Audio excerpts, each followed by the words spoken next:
Welcome to my presentation on an investigation of type 1 error. My name is Elda Castellon, and I worked under Dr. Rebecca Conley for this research. I would like to begin this presentation by introducing the motivation and background of this research.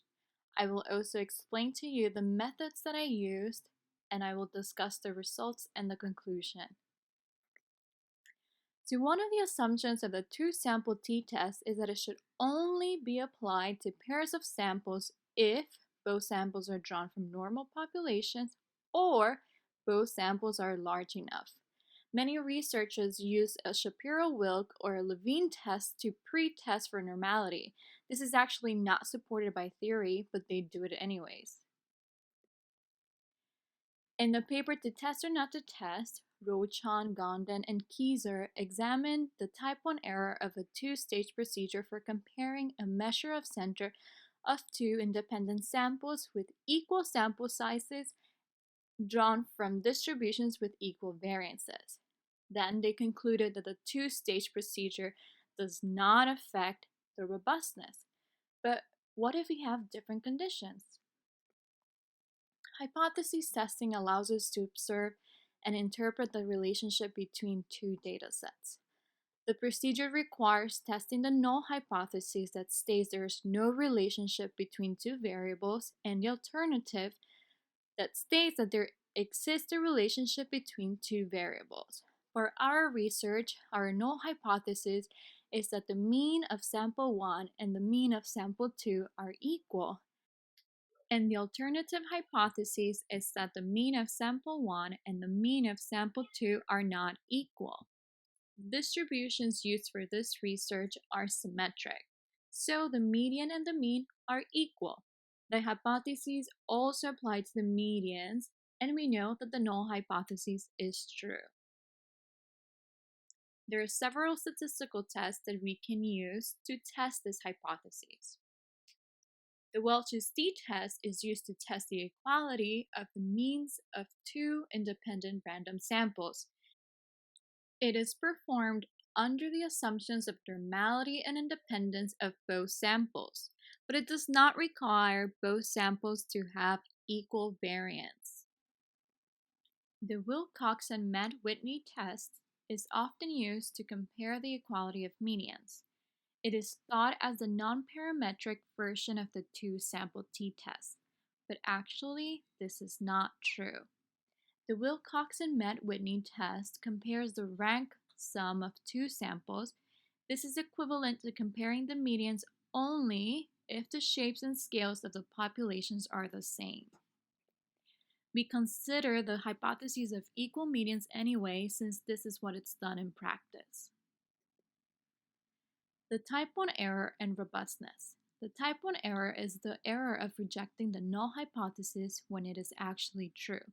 In this research, the type 1 error is observing a difference in the measure of center between two independent samples. The robustness of a hypothesis test is often determined by evaluating how close the probability of a type 1 error is to the significance level, even when the test assumptions are violated. In To Test or Not to Test, the results ranged from 0.047 to 0.056, which are pretty close to the nominal significance level of alpha, 0.05. These results led to a research question: would this also be true for two independent samples drawn from distributions with unequal variances using different sample sizes? In this research, I explore the robustness of the two-stage procedure in comparison to the robustness of the t-test by investigating the respective probabilities of a type 1 error. Now I will explain the methods. The distributions that I used were the following. First, we have the normal distribution with a mean of 0 and a variance of 1. Also, the normal distribution with a mean of 0 and variance of 2. I also have here the uniform distribution on the interval of negative and positive square root of 3 with a mean of 0 and variance of 1. Also the uniform distribution on the interval of negative and positive square root of 6 with mean of 0 and variance of 2. The third distribution that I used was the mixed normal distribution. We obtained this distribution by sampling from two normal distributions that would result in a mixed normal distribution with mean of 0 and variance of 1, and also a mixed normal distribution with the mean of 0 and variance of 2. The samples with equal variances were drawn from distributions with mean of 0 and variance of 1. This allowed for 3 different ways of pairing up our distributions. Then we drew equally sized samples from each distribution. The smaller sample sizes were equal to 10, 20, 30, 40, and 50, and the larger sample sizes range from 50 to 500 using increments of 50. The samples with unequal variances were drawn as following. Sample 1 was taken from a distribution with mean of 0 and variance of 1, and sample 2 was drawn from a distribution with mean of 0 and variance of 2. This allowed for 6 different ways of pairing up the normal, uniform, and mixed normal distributions. For these samples, we used a combination of sample sizes N1 and N2. The smaller sample sizes were 10, 20, 30, 40, and 50, and our larger sample sizes were 100, 200, 300, 400, and 500. The probability of the type 1 error was calculated by running simulations in R. I performed all procedures on 25,000 pairs of random samples. The two-stage procedure. So this procedure requires pre-testing for normality using a Shapiro-Wilk test. Then we're going to examine the p-value from the test. If we obtain a p-value that is greater than alpha pre, then we perform a two-sample t-test. And if our p-value is less or equal to alpha pre, then we will perform a Wilcoxon-Mann-Whitney's test. This is the second step of our two-stage procedure. If the p-value from the second step is greater than our significance level of 0.05, then the test correctly failed to reject the null hypothesis. However, if the p-value is less than or equal to 0.05, then a type 1 error was committed. For samples with equal variances, we use the alpha pre 0.1, 0.05, 0.01, and 0.005. For samples with unequal variances, we use the alpha pre 0.05.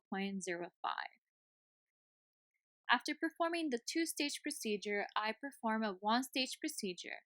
This does not test for normality, but instead it only performs a Welch's t-test.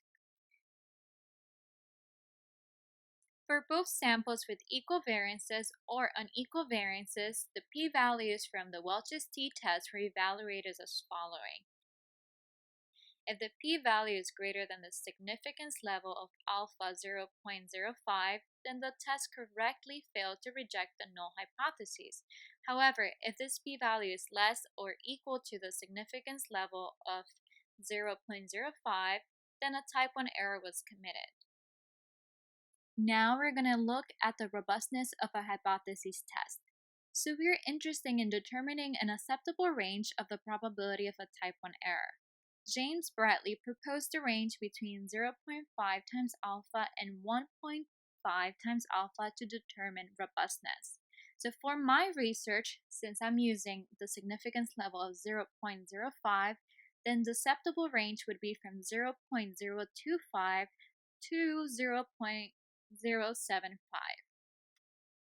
I also perform a random qualitative assessment to make sure that these graphs have seemingly random patterns. We really don't want systematic patterns that are decreasing or increasing. Now let's take a look at the results.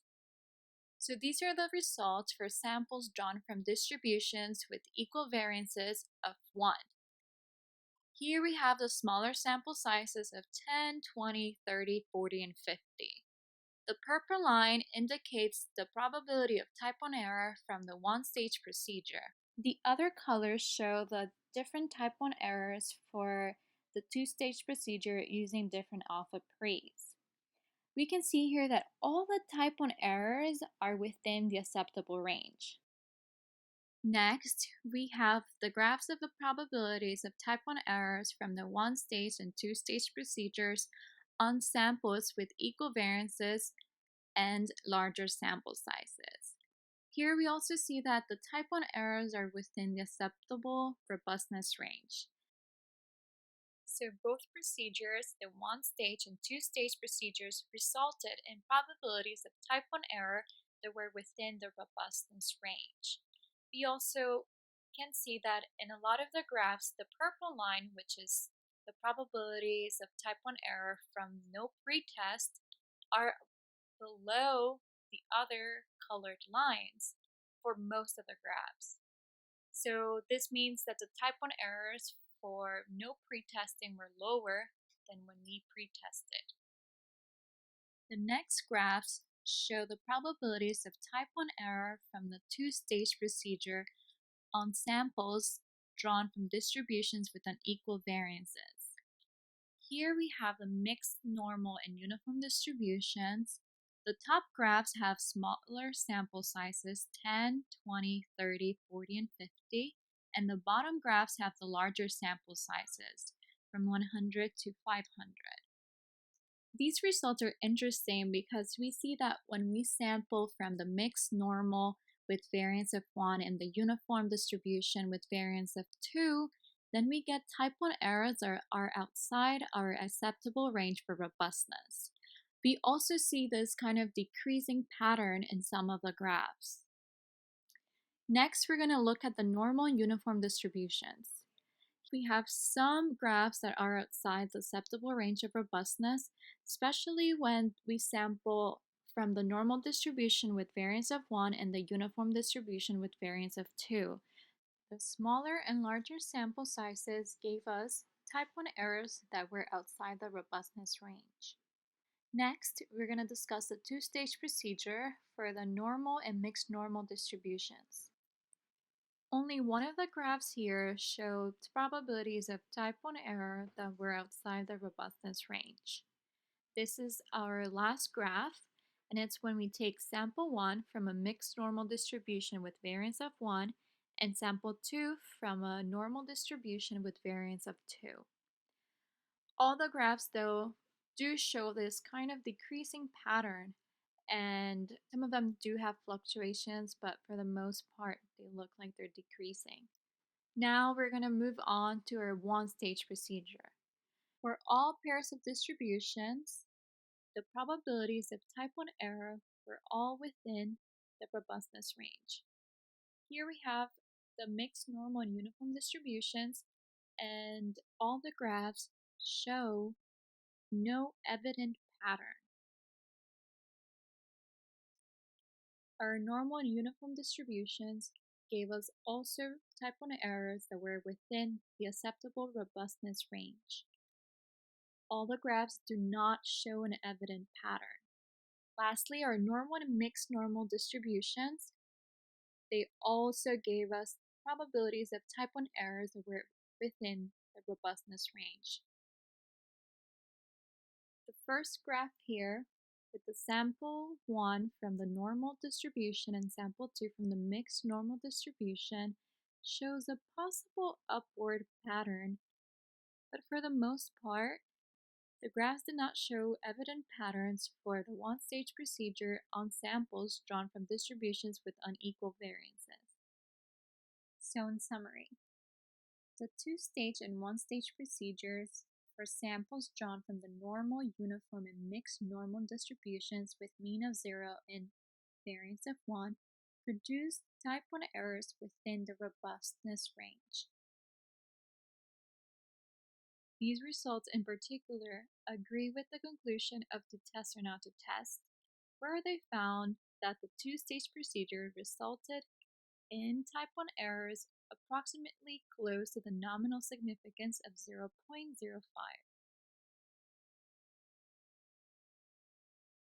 However, for our unequal variances, the type 1 errors from the two-stage procedure were not always within the robustness range, and the graphs showed evident patterns. For all distributions, performing all t-tests resulted in type 1 errors within the acceptable range. The graphs also show seemingly random patterns. The two-stage procedure makes the overall hypothesis test less robust. So please, even if you get asked to, or even if this is something that you do in practice, do not perform a Shapiro-Wilk test or a Levine test to pre-test for normality. In this research, we found that doing this procedure compromises the robustness of the two-stage procedure frequently. This finding is new and it does not support the conclusion of to test or not to test. So our conclusion, the two-stage procedure and one-stage procedure appear to be robust when they are performed using equal sample sizes and equal variances. The effect of different sample sizes and unequal variances compromises the robustness of the two-stage procedure frequently. The one-stage procedure, which performs all t-tests, remained within the acceptable range of robustness for all simulations. So I conclude that performing all t-tests is preferable over pre-testing. Many researchers have suggested moving on from t-tests and using more modern tests such as bootstrapping and Winsorizing. I think it would be wonderful to explore the robustness of these two tests, bootstrapping and Winsorizing, and compare them to the robustness of the t-test. Now, I want to take this time to thank all the people who have supported me in the completion of this thesis. First, I want to thank my research advisor, Dr. Rebecca Conley. I was a junior and a newly freshman student at St. Peter's when I had my first ever statistics class. She was my professor and she made everything seem so easy. So when she accepted to be my mentor for this research, I knew I was in good hands. Since the very beginning, from researching to writing up codes to writing the thesis, she has been a great help, and I'm truly thankful for all the knowledge that she has shared with me. I really will remember this experience for the rest of my life, so I'm really thankful for all the time and dedication that Dr. Conley has put into this. Next, I want to thank the honors program for the opportunity to defend this thesis. I also would like to thank Dr. Rachel Weifel, who has been a great help to me, and I'm sure to all the students who are now presenting. I also want to thank the mathematics department at St. Peter's University, and of course, all the wonderful faculty. Since the very beginning of my journey at St. Peter's, I had wonderful math classes that really inspired me, so I'm thankful. Now I want to thank my parents and my sisters for their constant support. They're truly my biggest cheerleaders, so I'm really thankful to them. And of course, thanks to you for listening all this way through. And please, if you have any questions or comments, please feel free to contact me at this email down below in blue. It's ecastellon15@stpeters.edu. I would be more than happy to answer any questions you may have. And now here are my references. Thank you.